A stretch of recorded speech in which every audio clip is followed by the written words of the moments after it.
अयोध्या में भगवान राम के भव्य मंदिर निर्माण के कार्यक्रम में बिहार के हर गांव का प्रतिनिधित्व हो, इसमें आपकी सहभागिता हो। लेकिन वैश्विक महामारी कोरोना को ध्यान में रखते हुए जो गाइडलाइन थी, उस गाइडलाइन का पालन करना था। इसलिए हम लोगों ने कार्यक्रम का लाइव प्रसारण किया और कोरोना को परास्त करिए, बिहार के अंदर डबल इंजन की गाड़ी के रूप में एनडीए की सरकार लाइए और अयोध्या में भगवान राम के भव्य मंदिर निर्माण की कार्य सेवा में फिर शामिल होइए।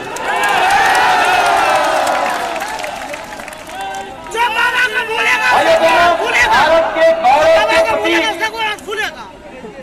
भारत के अंदर भारत की सुरक्षा का हो, भारत की आन बान शान का हो, या फिर गांव, गरीब, किसान, नौजवान, महिलाओं के कल्याण का हो, पिछले 6 वर्षों के दौरान प्रधानमंत्री मोदी जी के नेतृत्व में हर एक कार्य निरंतर समाधान की ओर अग्रसर होकर के भारत को दुनिया की एक महाशक्ति के रूप में स्थापित करने के लिए प्रधानमंत्री मोदी जी के नेतृत्व में भारतीय जनता पार्टी और सहयोगी दल कार्य कर रहे हैं।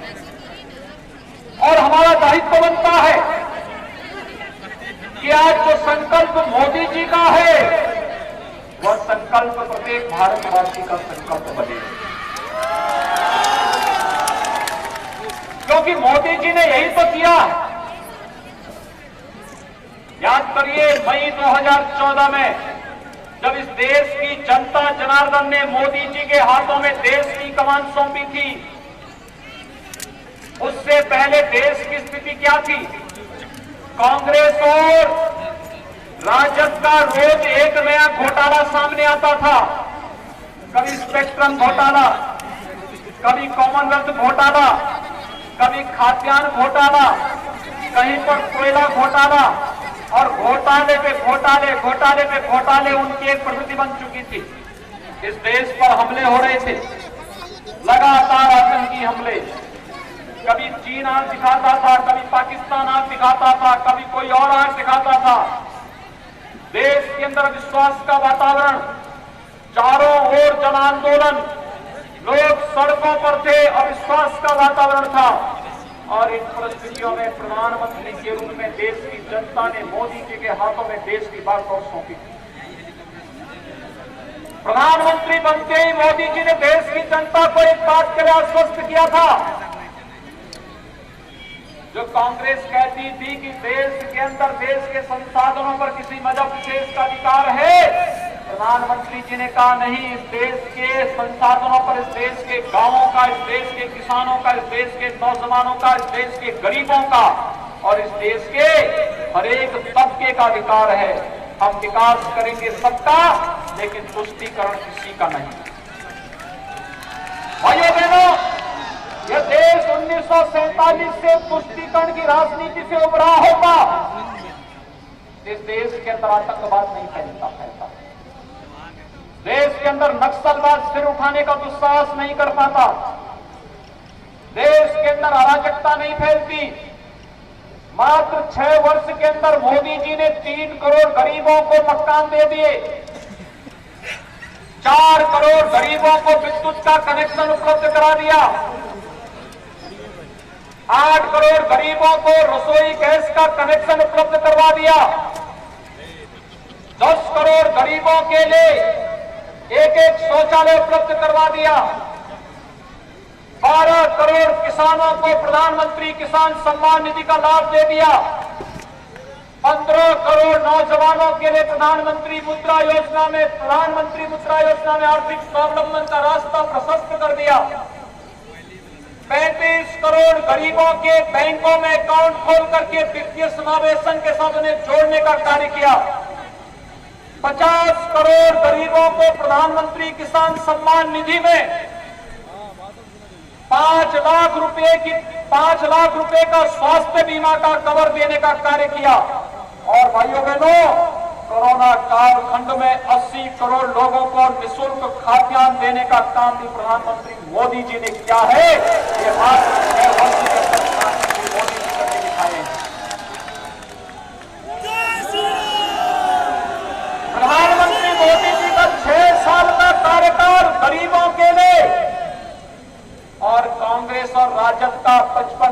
और 15 वर्ष का कार्यकाल भी अगर आप जोड़ देंगे तो भी वो मिलकर के भी इतना काम नहीं कर पाएगा।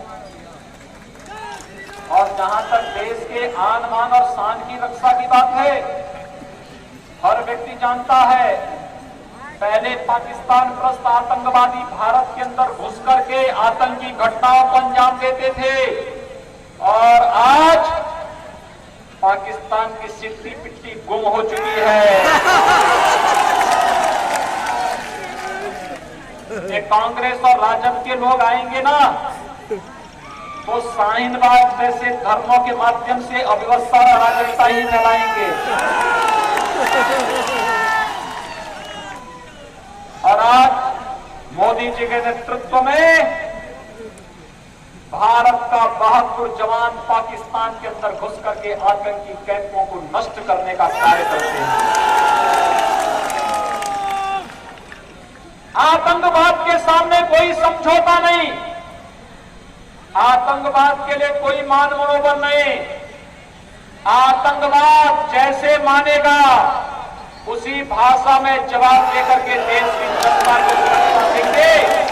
ये संकल्प भारतीय जनता पार्टी और सहयोगी दलों का है। पहले 1952 में कांग्रेस नेतृत्व की सरकार थी, कांग्रेस की सरकार थी, और भाइयों बहनों इन्होंने क्या किया, इन्होंने जम्मू कश्मीर में शेष भारत के नागरिक जमीन नहीं ले सकते। बिहार में सहरसा में कोई भी जमीन ले सकता है, मकान बना सकता है, लेकिन जम्मू कश्मीर के अंतर्गत सहरसा का नागरिक और बिहार का नागरिक चाहता तो नहीं बना सकता था। कांग्रेस ने इस प्रकार का प्रावधान कर दिया था।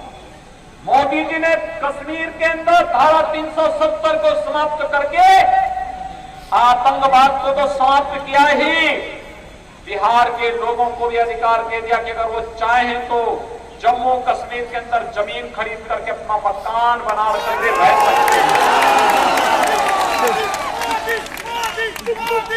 ये अधिकार मोदी जी ने आपको दिया है।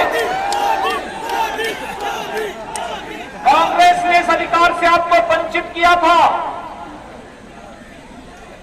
आतंकवाद के खिलाफ भारत की लड़ाई को मजबूती से आगे बढ़ाने के लिए भारत के 135 करोड़ लोगों का सहयोग आवश्यक है, क्योंकि ये देश की लड़ाई है।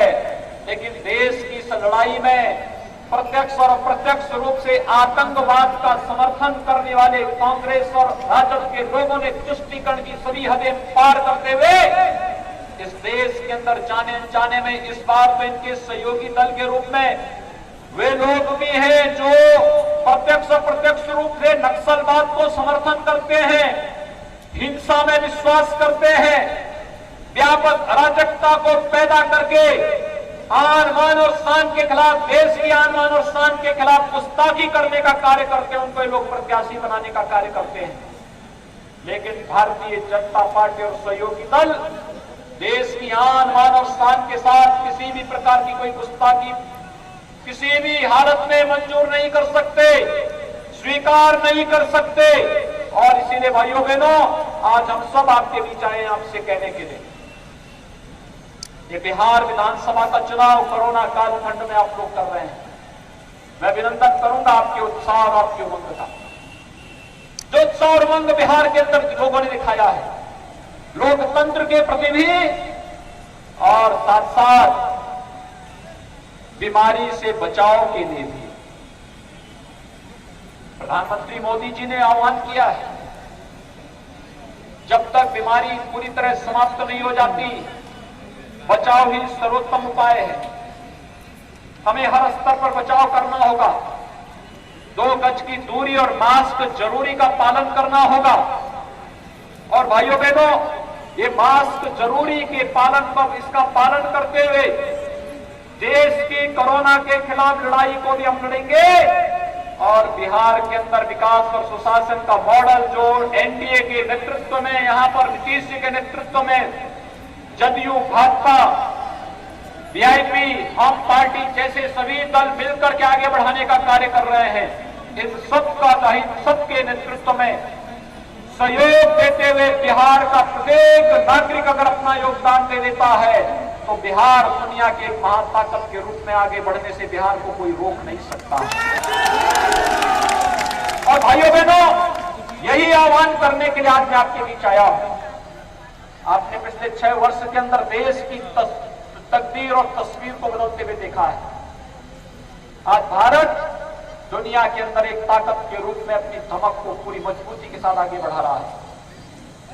आज जनता के साथ किए गए हर एक वायदे को एक एक करके पूरा किया है मोदी जी के नेतृत्व में भारतीय जनता पार्टी ने। जब सभी कार्य एक एक करके पूरे हो रहे हैं, जनता को लोक कल्याणकारी योजनाओं के साथ जोड़ने का कार्य हो या देश के 135 करोड़ जनता को सुरक्षा प्रदान करने का कार्य हो या फिर भारत के आन मान और शान को दुनिया के सामने पूरी मजबूती के साथ रखने का कार्य हो, जब ये कार्य प्रधानमंत्री मोदी जी के नेतृत्व में रखा जा रहा है, तो भाइयों बहनों, जहां एक और ये लड़ाई मजबूती से लड़ी जा रही है, वही 500 वर्षों से जनता के मन में एक तमन्ना थी, अयोध्या में भगवान राम के भव्य मंदिर का निर्माण कार्य। मैं लोकसभा चुनाव में भी आया था और भाइयों बहनों, जब लोकसभा चुनाव के दौरान में आया था तो लोकसभा चुनाव के दौरान जनता ने मुझसे एक ही प्रश्न पूछा था। मैं मुझसे पूछते थे कि योगी जी, आज तो मोदी जी प्रधानमंत्री हैं और उत्तर प्रदेश में मुख्यमंत्री आप हैं। आप लोग नारा लगाते थे कि रामलला हम आएंगे, मंदिर वहीं बनाएंगे। अब चुनाव में आए हैं, ये तो बताइए कि क्या तारीख भी बताएंगे? और भाइयों बहनों, अब तारीख बताने नहीं, हम तो काम करके वापस आपके पास आए हैं बताने के लिए।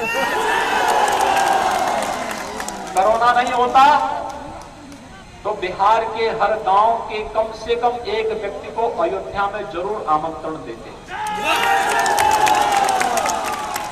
शिलान्यास के कार्यक्रम में, कार्य शुभारंभ के कार्यक्रम में जरूर आमंत्रित करते। जब प्रधानमंत्री जी के कर कमलों से अयोध्या में भगवान राम के भव्य मंदिर के निर्माण कार्य का शुभारंभ हो रहा था, लेकिन कोरोना के कारण हम लोग आपको प्रत्यक्ष रूप से नहीं बुला पाए। लेकिन कोरोना समाप्त करिए, बिहार में एनडीए की सरकार बनाइए और फिर एक एक गांव को कार्य सेवा के लिए हम अयोध्या में आमंत्रण करेंगे कि आप लोग आइए, 500 वर्षों की इस कसक को पूरा करिए और साथ साथ अयोध्या और जनकपुर का जो मिलन है, उत्तर प्रदेश और बिहार का राम जानकी के रूप में जो मिलन है, इस मिलन को एक और नई मजबूती के साथ, सांस्कृतिक धारा के साथ आगे बढ़ा करके, आध्यात्मिक धारा के साथ आगे बढ़ा करके हम लोग विकास के पथ पर अग्रसर हों। और आज यही तो कार्य हो रहा है। अयोध्या से सीतामढ़ी तक एक राम जानकी मार्ग का निर्माण मोदी जी के द्वारा कराया जा रहा है। भाइयों बहनों, जो दूरी पहले 12-15 घंटों में तय नहीं हो पाती थी, ये राम जानकी मार्ग बनने के बाद 5 से 6 घंटे में अयोध्या की दूरी बिहार से पूरी कर दी जाएगी। सुबह जाइए, दिन में दर्शन करिए, शाम को वापस अपने घर में आ जाइए। ये कार्य है आज, ये विकास है। और इसलिए भाइयों बहनों, आप सबसे अपील करने के लिए आए हैं। देखना, हमारे यहां ये कहा जाता है कि अगर किसी ने कोई उपकार किया है तो उस उपकार को पूरा करने के लिए कृतज्ञता ज्ञापित किया जाता है। और आज तो यहाँ पर साक्षात केवट की नैया ही यहाँ सामने आ गई है आपके सामने। कभी भगवान राम को इस नैया ने पार किया था और आज आप सबसे अपील करेंगे, लोकतंत्र में जनार्दन के रूप में आप स्वयं हैं, इसलिए इस नैया को पार करने में अपना योगदान दे दीजिए। भैया, ये मुकेश सहनी आपके बीच में भाजपा, जदयू और हम पार्टी सभी के सहयोग से आपके बीच में आए हैं और आप सबका समर्थन प्राप्त करने के लिए आए हैं। मेरी अपील होगी, सहरसा जनपद में भाजपा, जदयू, हम और वीआईपी के जितने भी प्रत्याशी हैं, सहरसा से आलोक रंजन झा भारतीय जनता पार्टी के प्रत्याशी भी बनाए गए हैं। और मेरी अपील होगी, आप सभी लोग जहां भी वीआईपी से, भाजपा से, जदयू से और हम पार्टी से जो भी प्रत्याशी हैं, उन सभी को हम लोग अपना समर्थन दें। आप लोग सभी समर्थन देंगे? सभी लोग अगर समर्थन देंगे, एक बार हाथ खड़ा करके थोड़ा मुझे आश्वस्त करिए।